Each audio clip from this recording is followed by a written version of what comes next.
All right, let's go over the Big Ten for a minute, Tom, and talk about uh, Big Noon Kickoff moving to a a new host, right? Or a new like the McAfee replacement, or not replacement, but the McAfee alternative with Dave Counter Portnoy. programming. Yeah, Yeah. counter programming. Okay, so I love this, but I want to hear your take first. I think this is really interesting. So, as somebody who knows people who work on Big Noon Kickoff and work on College Game Day, it's very interesting to see the battle between those two programs. I was in State College and saw it firsthand for Penn State versus Ohio State this past year. Just literally, even where their sets are aligned and they were, a couple hundred feet from each other, that sort of thing. Pat McAfee has taken over College Game Day. It's largely become the Pat McAfee show. When he was first introduced, obviously Lee Corso is going to be officially retiring from ESPN in the near future and to start off this season. And McAfee gets brought in as, some injection of that same type of personality and spark into College Game Day. And he absolutely captures what they were trying to capture. And then on the flip side, Big Noon Kickoff constantly trying to build its brand and then try to compete with College Game Day, even though Game Day had such a much bigger head start on Big Noon.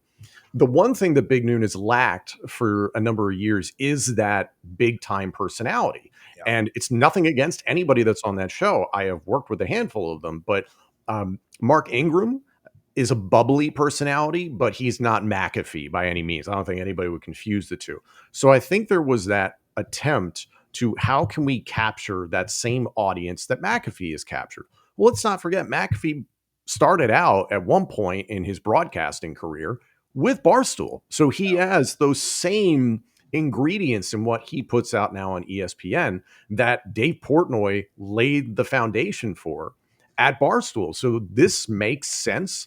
I am very curious to see how Dave Portnoy is received because he's a very different personality from Pat McAfee. He's very outspoken. This is also someone who did not play at the college level or the pro level. So you're going to have a different element. Like McAfee can actually stand there and talk to you about what it's like being in big time games at the college level, the Super Bowl in the NFL level. Like he can talk about all these things credibly and you can say what you want about him being a punter. Portnoy is going to provide something different. I think there's going to be an even edgier side to what Big Noon attempts to do with him. I don't know for sure. I'm curious to see how it goes. And here's the interesting wrinkle. Dave Portnoy is a very outspoken Michigan fan to the point that he has bet on Michigan and he has contributed money to help Michigan get Bryce Underwood, the quarterback of the future for the Wolverines. So what is he going to be like on Big Noon during a Michigan broadcast, for instance, or an Ohio State broadcast for that matter? There will naturally be things to play off there. I think it's a very interesting move. And then on top of that, Fox is bringing on, it seems, Barstool content onto FS1.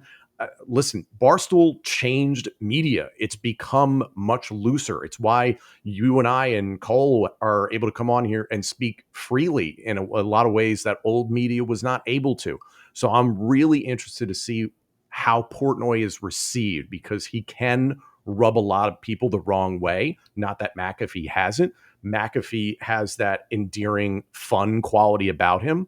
Portnoy is more combative, but he can be that fun, loving kind of frat boy style. So I'm excited to see what this actually looks like and if this helps Big Noon compete with Game Day, if maybe not in terms of like the exact same ratings, but at least competing in terms of, hey, does our content make you want to change channels back and forth? You know what I mean? Yeah.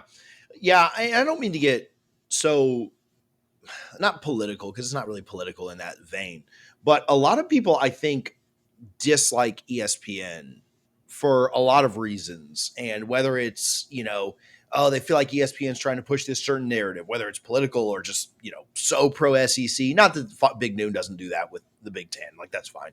But I think a lot of people are turned off to SEC or ESPN because of that, because it's so SEC focused. They don't focus on a lot of the big games. Not that Big Noon, goes and does a deep dive on FSU Clemson, right? So I think there's, that factor on both of them. But I do think that Portnoy like he almost goes like the complete opposite agenda. Like whatever narrative you think ESPN's trying to push down your throat, Portnoy probably stands for the opposite thing, right? Like whatever politically you think ESPN's trying to do, Portnoy's the other guy. Like he just is. Like that's just who he is. And he's He's smart. He knows how to play the yeah, game. He knows, hey, if they're going this way, I got to go this way. yeah. And the interesting thing for me with game day, as someone who watched that since I was a kid, it went from very much celebrating the spirit of college football and informing and educating to now there's almost this elitist vibe to college game day. I think Kirk Herbstreit has gone past, the quarterback that we used to love at Ohio State. He's now a pillar of broadcast media. Florida State fans certainly don't like him. Plenty of people who don't like him. Plenty of people who do like him. Desmond Howard is. It was funny. I was just watching a video of existing Big 12 players looking at the covers for the college football game of years past. Desmond Howard's on the cover. Most of these people that age don't recognize him. They have no idea who he is, unfortunately, which is just, you have to be a student of the game. And often he says some stuff and he puts his foot in his mouth. He put out a Final Four a couple of years ago that was atrocious. So there's some things with game day that need fixing. There's things with Big Noon that need fixing. And that's the model of live TV. I've done it for 13 years, so I understand this. But Yeah. you have Reese Davis and Rob Stone holding down the fort. Both shows present something different.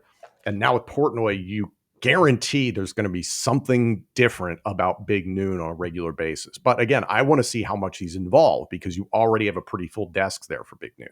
Yeah, I want to go back to what you said about the personality. I love Urban. I think he, as much as I hated him at UF and think he, maybe character stuff, you'd like, dang, there's a lot that's And going breaking down the game. Yes. He's so good, man. Breaking down the game. He is great. Yes. But like for an entertainment value, so like I think the best shows are both entertaining and informative, right? Mhm. And you get both aspects. That's why the Fox Sunday guys have always been the best to me. Like those guys are so good. They're so entertaining.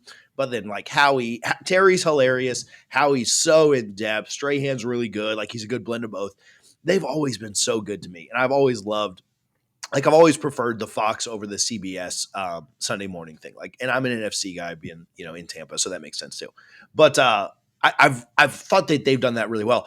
I've always thought that ESPN or Game Day was always very entertaining. And Big Noon is much more informative. Like they're better at breaking stuff down. But now I think Big Noon has a chance to really be informative and entertaining with Portnoy because you're balancing that out some. And you do need to go one way or the other. When you brought McAfee on, not that he doesn't know ball, like that's not my point. You brought him on for entertainment. You didn't bring him in for deep dives on X's and O's and stuff like that. And so ESPN went, more entertainment. Well, that's the first letter of their network. So like, that's fine. But I do think that this gives Fox a chance to kind of balance that a little bit, be more entertaining. I also think from just a straight marketing perspective, Portnoy does so well with the, and Barstool in general.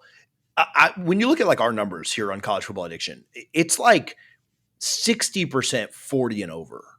And then it's like 80% 30 and over. And there's a very small subset of like college age people watching this. I'm not saying nobody does, but like the younger crowd doesn't consume this type of content that I've seen right now. I don't know what the Game Days analytics are, Big Noon Kickoffs analytics are. I would assume they follow some of those same trends. It's an older crowd. And when I say older, I mean, with families, college kids are out partying or hungover the next morning. I do think this might get some of that younger audience. Barstool skews a little bit younger. I don't think that younger audience, by and large, is watching Game Day or Big Noon, but this might get some of them to watch Big Noon, and it might be a brilliant marketing move for Fox. Now, maybe it flops, right? Maybe it goes completely the other way. Who knows? But I do think there's a chance that this really crushes for Big Noon. Yeah, I think all the points you just said, Barstool, Portnoy, they do hit that demographic.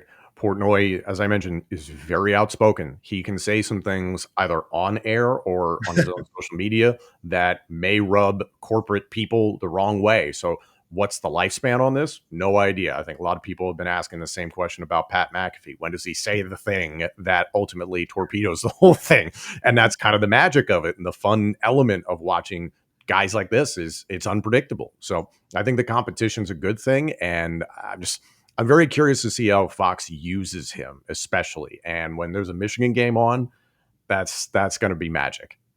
Yeah, that's the last point I wanted to bring up was you mentioned what about when the Michigan or Ohio, good, bring it on, right? Like I hope he is.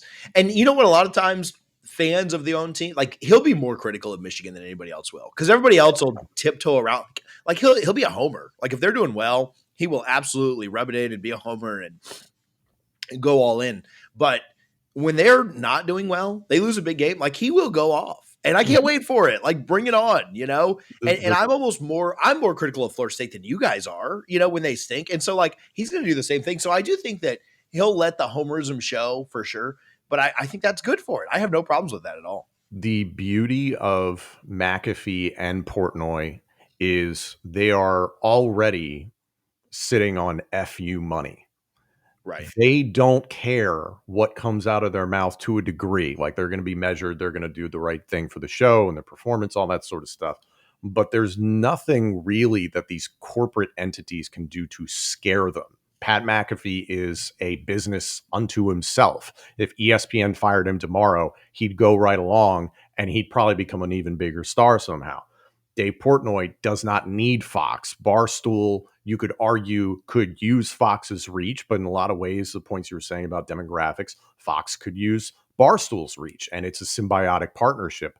Hopefully, that's the goal. But yeah, these are two guys who they really don't care what people think about what they say, and they'll say whatever they want because there's almost no repercussions in their world. So uh, it's definitely going to make it interesting. I, for one, am a nerd for college football, so I actually tend to gravitate towards the CBS Sports countdown show, or whatever it is, the name of it is for college football, because I want to learn about the X's and O's, and I really like the team that they have. So I trend further away from the entertainment stuff the older I get, but I can understand if you're 18 to 25, 35, whatever, that, yeah, you absolutely want to be entertained and you want to see some wild stuff. So ESPN's counter move, I've predicted this other places and stuff, but to replace Corso, once he's done playing, I mean ESPN has to go get Jameis. We saw what he did during the Super Bowl, like putting Winston on, or I mean, Big Noon could go in that route too. I think McAfee's been the replacement for Corso this whole time. Really? See, it's just so different. Then Big Noon needs to go get. They need to get rid of somebody and go get Winston because he just makes it. Even if he's not on the set, like he could be like the sideline guy. Like remember Sam Ponder used to kind of do that. Like she'd be the one interviewing the coaches, she'd be the one talking because his numbers during the Super Bowl. Do you know that like yeah he got more views. Now it's social media, so stuff gets shared differently. But like his content got more views the Super Bowl week than the Super Bowl did. Oh, I didn't know that. Yeah, I mean, it was like now obviously his stuff's getting retweeted everywhere, and he's doing multiple videos and their short form content. But yeah, his views that week got more views than the Super Bowl did. I think Fox will hire him. Like I 100 like he does all these podcasts and stuff.